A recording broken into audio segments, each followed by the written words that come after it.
It is the crisp taste of a cherry Dr. Pepper that has been cooled to the optimum temperature for drinking consumption.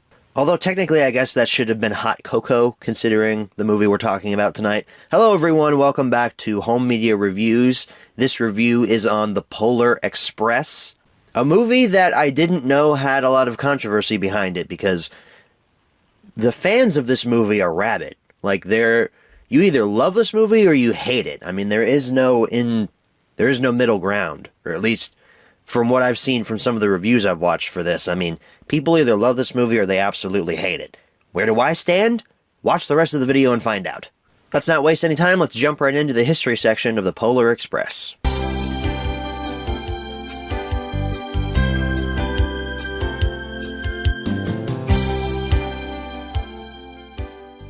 So The Polar Express hit theaters on October 30th, 2004.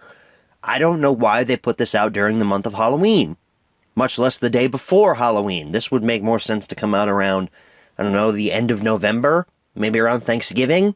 I don't know, I found that odd that they released this so close to Halloween, considering this is, in fact, a Christmas movie. I can't tell you if I saw this in theaters because I don't remember if I saw this in theaters or not. I don't think I did.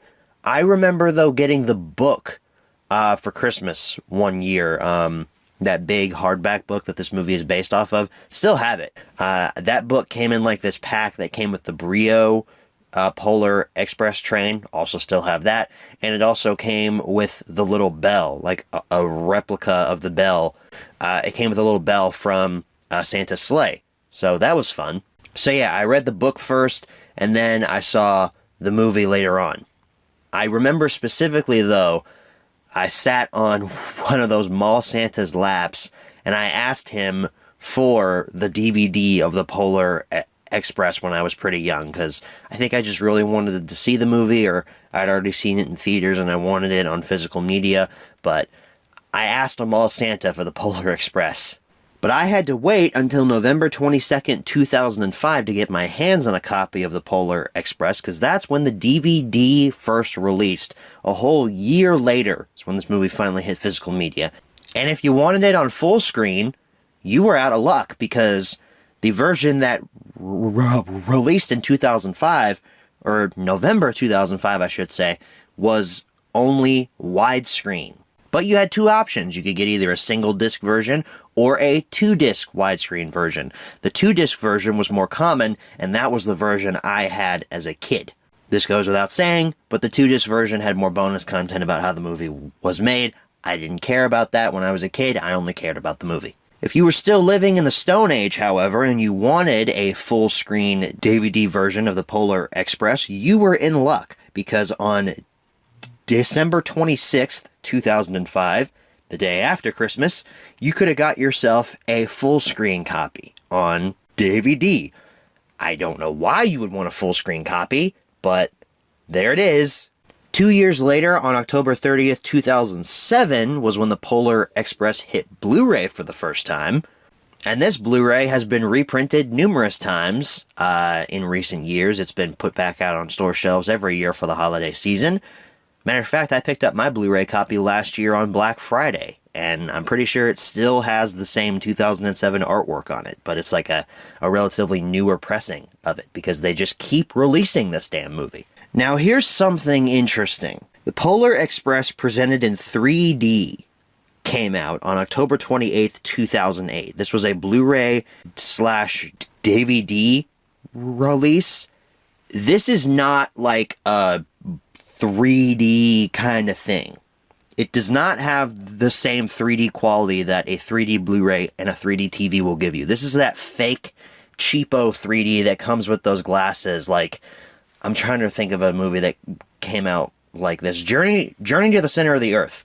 I have a 3D Blu-ray that's like this too. It's like cheapo 3D. It comes with those cheap glasses, the red and blue ones, and it's not real 3D. It's like fake kind of thing. It's kind of hard to describe. Unless you've seen it, you know what I'm talking about, though. However, on October 28th, 2008, the very same day this released, we got the Essential Holiday Blu-ray set, which we've talked about previously.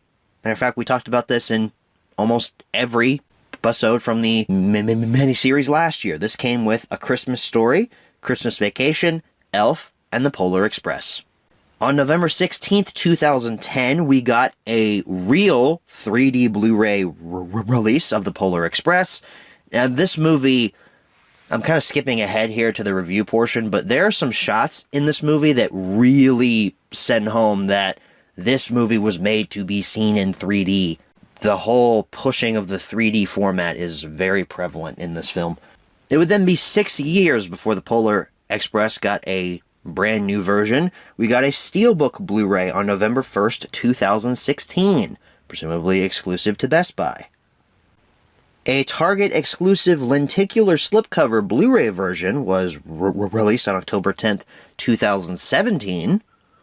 I seem to remember seeing that at some point in time. Target also got another exclusive. This has a Christmas sweater slipcover Blu-ray, which was released on October 29th, 2019.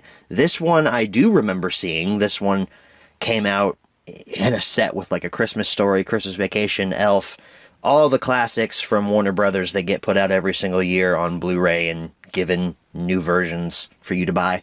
And then this one is weird. Because this doesn't have a date, or at least it didn't on Blu-ray.com last time I checked. There was a Walmart exclusive DVD version, which had a bell from the movie, some magnets, and some buttons packed into it. Like I said, this doesn't have a date on Blu-ray.com.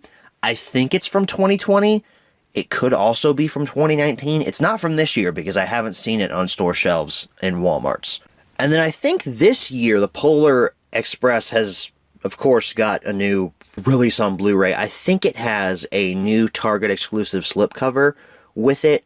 Last week with Frosty, I talked about how there was a new Walmart exclusive slipcover version that's out on store shelves right now.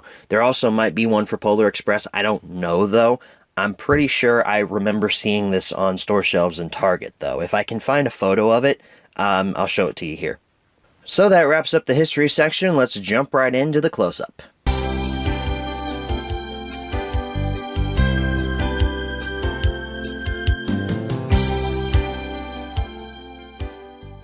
Alrighty everyone, here's your close-up look at The Polar Express on Blu-ray. This is a weird release because I don't know exactly when this was released. I picked this up last year. I think that it was back stock, or maybe it was reprinted. I'm not sure though. But it is a Blu-ray print. It looks very similar to the original Blu-ray that came out all those years ago. And I don't think this has been changed much. So let's go ahead and take a look at it here. You got Blu-ray disc logo up there at the top. Tom Hanks and Robert Zemeckis film The Polar Express. This very iconic image of the little boy looking at the giant steam train that has shown up in its front yard, and he's like, yo, what the hell's this thing here? What? Very nice poster art. I like it a lot. Spine, Blu-ray disc logo, Polar Express, Warner Home Video down there on the bottom.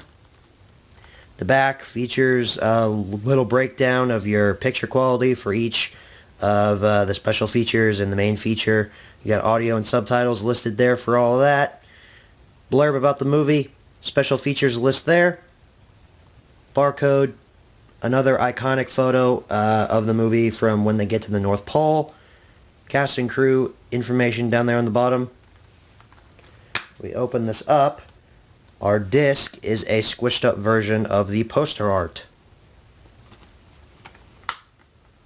Not much to look at physically with this release, at least during the close-up, but there will be some stuff to look at during the menu tour. Alrighty everyone, here's your menu tour of the Polar Express. We just have our one Blu-ray copy here to look at, and this confirms my theory that this is a 2007 at least Blu-ray master, because if you remember back when we covered Ocean's 11, that movie was a pretty early Blu-ray release in Warner Brothers' foray into the Blu-ray format, and it had a similar menu style to the Polar Express. You pop your Blu-ray in, it plays a trailer or two, and it just jumps right into the movie. You can't even get to the menu unless you select it on your remote, or in my case, my Xbox controller. But This is a 2007 Blu-ray print master, at least. It may have been reprinted later on, but they are using this same master. Nothing has been changed from 2007. It is just a newly updated, well, not even updated, a newly printed version of the Polar Express on Blu-ray here. So we have our little menu here for our behind-the-scenes information. We have a little behind the story title up here. We have "You Look Familiar." Tom Hanks reveals the motion capture technique and his feelings about this kind of acting experience. So I guess that's a little featurette. We also have, I think this is like a documentary called "A Genuine Ticket to Ride." We have a intro. We can play all the little featurettes here, and then we have performance capture, virtual camera, hair and wardrobe, creating the North Pole, music, and then I think that's it for that little documentary there. We also have True Inspirations, the author's adventure. The author of the book actually talks about how the movie was made and how he came to write the Polar Express. Behind the scenes of Believe, which is one of the songs in this movie, and it takes us into the studio as the song was recorded. We have another little documentary thing here, Flurry of Effects. Talks about, it has little motion capture sessions for a lot of the pivotal scenes in the movie. You have All Aboard, Hot Chocolate, Hobo on Top of Train, Believe, and Goodbye. So those are little like featurettes talking about how the motion capture was done for those scenes. We have a deleted song, Smokey and Steamer, is presented in rough animation here. I guess that was cut early on in the film's production. Josh Groban and the Greek, a live performance by the singer of the end title song. Meet the Snow Angels, the filmmaker's sentimental childhood recollections of Christmas. And we have some trailers down here. We have the theatrical trailer and a THQ video game demo, because this movie had a game based on it, apparently. I don't know, while I was watching this movie, I kept wanting to grab my PlayStation 3 controller, because we were watching this at Hope's house. I wanted to grab that controller and start playing, because this looks like a PS2 cutscene, this entire movie does. And then we have a little online portion down here. Visit us at www.wbhighdef.com for the latest on Warner Blu-ray disc. And then you can go back to the movie right down here. So no scene selection or anything. We just have a little menu here for your bonus content. So that wraps up the menu tour. Let's head on back and answer the 5 main questions as always. Alright, so we're back from the close-up. Now it's time to answer the 5 main questions as always. Number 1, where can you pick this product up? You can still find it on store shelves nowadays. Like I said, there are still backstock copies sitting on store shelves at Walmart and Target, and there are new exclusives out there for you to get your hands on because they release this movie every single year. Number 2, is this product still being printed nowadays? Yes, absolutely. It's a Christmas movie. Of course they wouldn't pass up on a chance for a cash grab. Number 3, should you pick this product up? Now comes the part where I reveal my opinion on the Polar Express. This movie is fine. It's fine. There's really not much to this. The biggest gripe I have against the Polar Express is the visuals. This whole weird mocap CGI PlayStation 2 cutscene looking thing that Robert Zemeckis was really trying to push during this era, it doesn't look good. None of these characters in this movie, none of the humans look even close to being realistic. There are some creepy as hell visuals in this movie with these humans. I mean, the eyes, for me, the eyes are dead. There is nothing behind these characters with those eyes. There is just nothing there. You can tell that it's a soulless computer-generated image. The conductor in the movie looks decent. I think they did the best job with him. But it still doesn't look good, though. I mean, picture Grand Moff Tarkin from Rogue One, but he's every character in a movie. That's the Polar Express. And I think that's where a lot of people get hung up with the Polar Express, is the visuals, and they don't look at the movie as a whole. They just think, oh wow, this movie looks creepy, so it's automatically terrible. This isn't a bad movie by any means. It just looks horrendous. I tell you what, if they remade this movie in live action with, like a better script and better characters and stuff like that, I feel like it would actually work better. But with the CG in this film and how just odd it looks, ugh. It was even more weird later on when they get to the North Pole and the elves are talking about this kid who stuck gum in his sister's hair, and it cuts to live action footage of a child saying, "I didn't do it." Why was that live action? It completely juxtaposes everything earlier on in the movie. Why? It just makes these humans, or these CG recreations of humans, look even weirder. But speaking of the characters, there aren't any in this movie. There are vessels, otherwise known as humans, that are in this, but there are no characters. There are very broad strokes of characterization that some of these people get, but in the end, you care about no one. The main kid in this movie is literally credited as Hero Boy. We don't find out his name. We can't connect with him on that basis because we don't know what his name is. I mean, I was watching this movie with Hope the other night, and I was like, can we just call this kid Jimmy White Guy? Because it's literally just a generic white guy who's the protagonist. I mean, what? I'll say this, though. When I was a kid, my mom used to tell me that I looked like the main character in the Polar Express. And honestly, I could kind of see that when I was a bit younger. Not now, obviously. I mean, I've gotten uglier as I've gotten older, but when I was a kid, I did kind of look like this guy. I had more soul behind my eyes than this kid does, but, I'm not the Polar Express. So the protagonist that we're supposed to latch on to is apparently Tom Hanks when he is younger, because Tom Hanks is narrating this film. Tom Hanks plays like half of the roles in this cast. It's kind of insane how many roles he does in this film. I now know why he's top credited, because he plays everybody.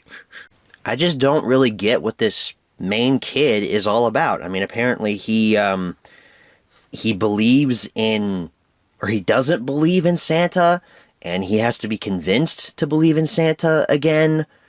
That's all very not well defined. And then his friend, who is credited as Hero Girl, the little younger girl that's in the weird nightgown that looks like it's from 1935. I don't know what her deal is. Apparently, she's being groomed to be a leader or something. But she is indecisive, but the only scene we get with that is when she's like, this one's the break. No, are you sure? Are you sure? And she like freaks out, and it's like, okay. Apparently she's incapable of making a choice. I still don't get it. What is she all about? The only kid that gets named is the poor kid Billy, who apparently doesn't believe in Santa at all because Christmas never comes. I don't know, man. I don't know what any of these characters are about. I don't care about any of them. They all look creepy as hell. I don't really care much for any of them, honestly, and that's a huge problem. The only character that you can actually, grasp onto is the conductor character that Tom Hanks voices, and he's funny. I'll give him that. Tom Hanks does a great job as the conductor character, but I don't know a thing about him. All I know is that he is on the Polar Express, and he likes to be on time, and he likes to yell at kids. That's it. That's all I know about him. He's the one that actually looks the most, not creepy in this movie, except for a couple of shots. But for the most part, he actually looks pretty decent, but I don't really care about him. I mean, I like his performance. He has some very memorable lines, because they're so stupid, but I don't know, man. I don't care about him. I don't care about any of these characters. Why do I care that these kids are getting on this train? And what the hell kind of universe is this?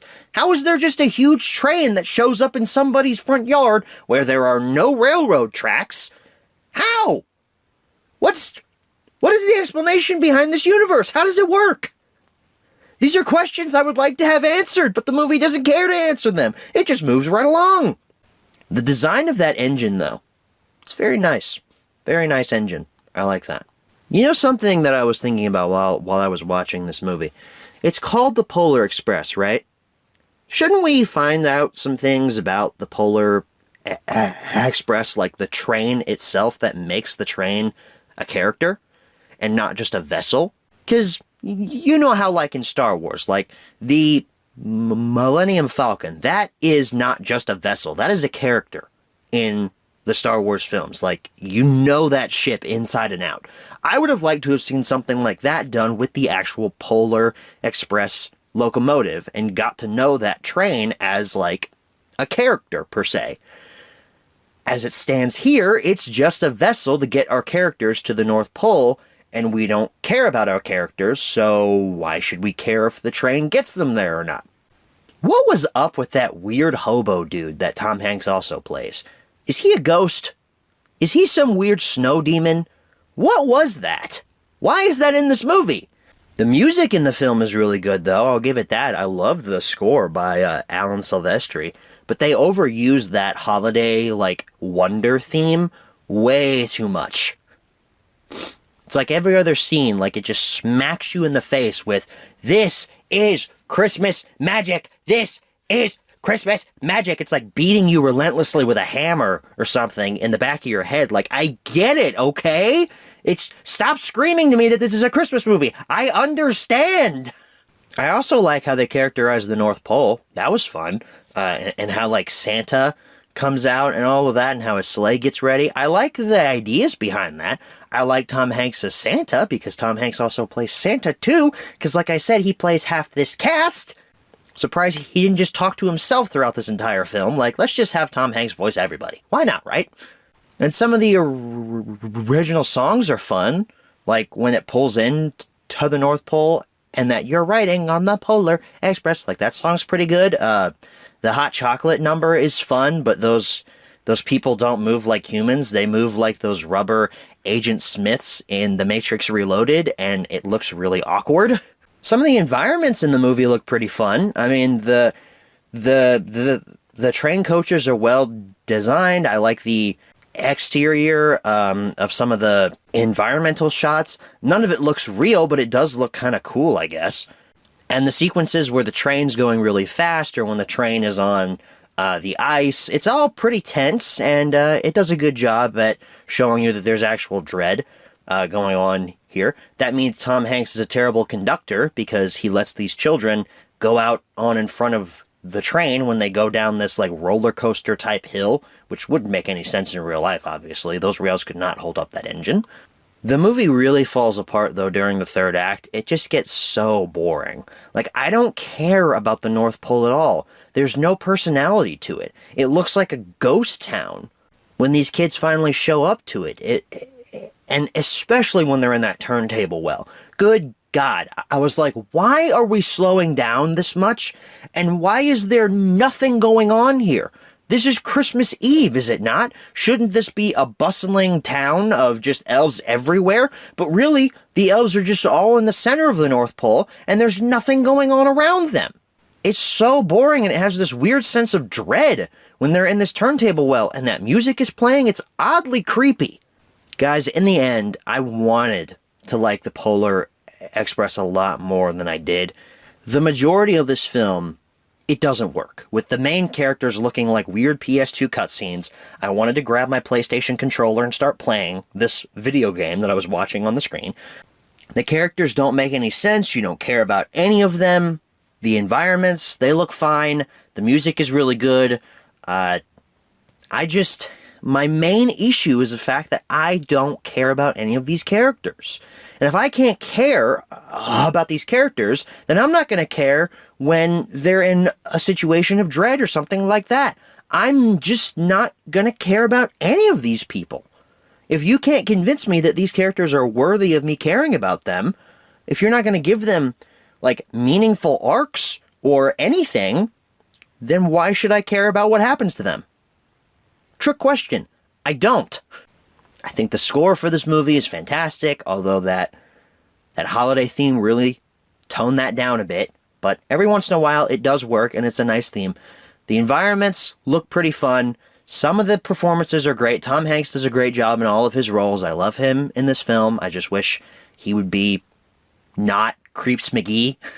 I just don't think this is a very good movie. I know I said earlier that I thought it was fine, but now talking through it more, I don't like the Polar Express all that much, and I don't think I can recommend this movie. I really don't think I can. I just, as many problems as I have with it, and how creepstown these visuals are, and how much I don't care about these characters, I can't say I recommend the Polar Express. I'm sorry to all you fans out there. I wanted to like this movie. I hadn't seen it since childhood. And I picked it up last year on Black Friday thinking that, yeah, I probably will still enjoy this movie. I liked it when I was a kid, but it just doesn't hold up. Number 4, where should you pick this product up? Anywhere you can find it. And number 5, what price should you pay? Well, the Blu-rays aren't really worth that much. The original Blu-ray, like I said, has been reprinted multiple times, so if you could get that for less than, I don't know, around $5 or so, that'd be a pretty good deal. Same thing for the DVD, that's a pretty common one out there, so $5-10 for any version of this. I haven't seen the 3D Blu-ray around a lot. That's another thing I can't stand about this movie either. The 3D gimmicks. Like when they're on that roller coaster ride on the train, when the kids are on the front and it goes really, really fast and you get those shots of the tracks and stuff, that's clearly just, I'm 3D, look at me in 3D, watch me in 3D, I'm in 3D, you need to watch me in 3D. It's such a gimmick, and I'm so glad that gimmick has left films for the most part, but this is a dead relic of the past. So folks, that is my review of the Polar Express. I really hated to give this movie a red arrow, but I just don't like it. It's got some quotable lines, it has some fun music, the visuals are okay, except for the humans, but man, this is just a boring slog of a movie. And it's only 90 minutes, but it felt so much longer than that, because I just didn't care about anyone. So we've had a green arrow, and we've had a red arrow. Next week is the finale of this little mini-series, and we're going to find out whether or not this mini-series was even worth it. Will I recommend next week's movie, or will I give it the boot? We'll find out when we talk about Home Alone 2, Lost in New York next week, a movie I've never seen. Please be better than Polar Express. Please, I need something good for the holiday season this year. Because Frosty was decent. I kind of gave that one a green arrow based on nostalgia. Polar Express is bad. Come on, Home Alone 2. If you're even just as good as the first one, you'll get a green arrow from me. I will see you all then. Thank you all so very much for watching, and as always, good night, everybody.